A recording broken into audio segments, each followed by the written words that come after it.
ChatGPT's image generator just got an upgrade and it is called, very simply, ChatGPT Images. And people have been talking about how it is better at iterative prompting. In other words, you can give it an image, prompt it for changes, and continue working with it on the same image, and it's much better at retaining the elements of your original image.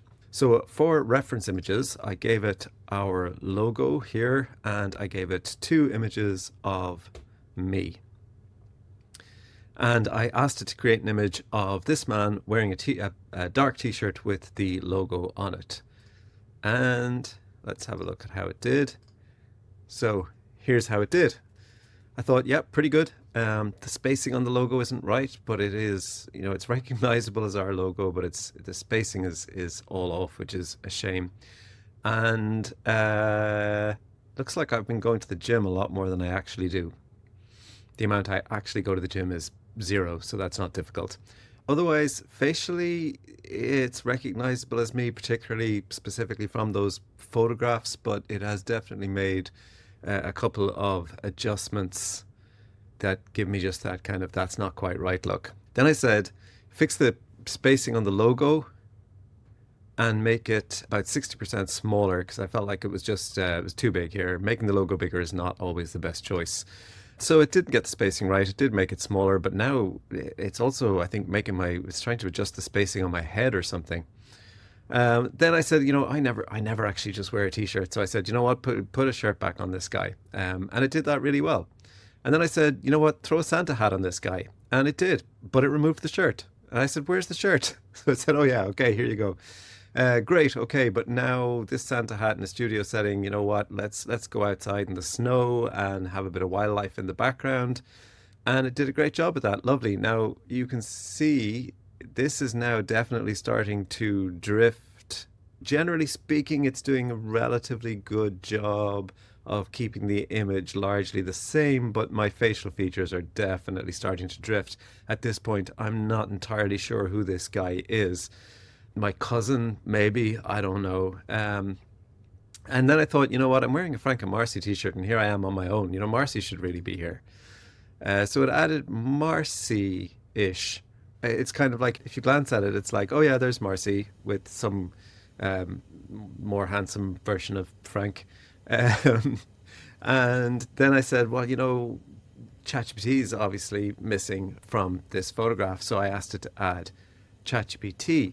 But I noticed ChatGPT disappears down here, and I said, the robot's body disappears in the bottom right, and it gave me this. And I said, no, I didn't mean I wanted the robot's body to disappear. I meant, where is the robot's body? I said, no, I'm talking about down here. And sure enough, it finally popped it in. Great. Okay, brilliant. So at this point, I thought, this is pretty good. This would make a really nice Christmas card.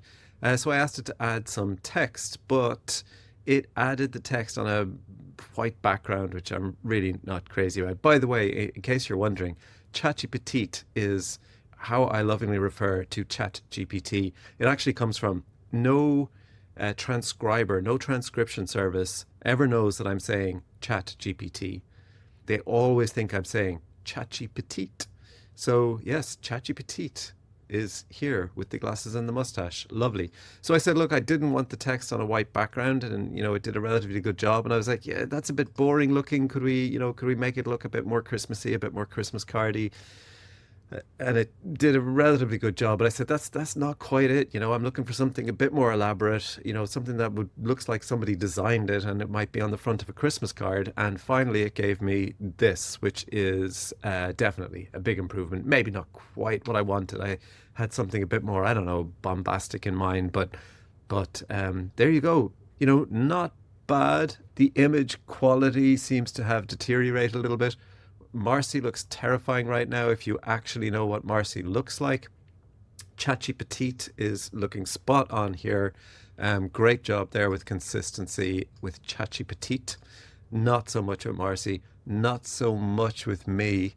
Overall, I would say this is a big and welcome improvement over the iterative prompting process in the 4.0 image generator, which is what we had previously. So big improvement, but still more room to improve for sure.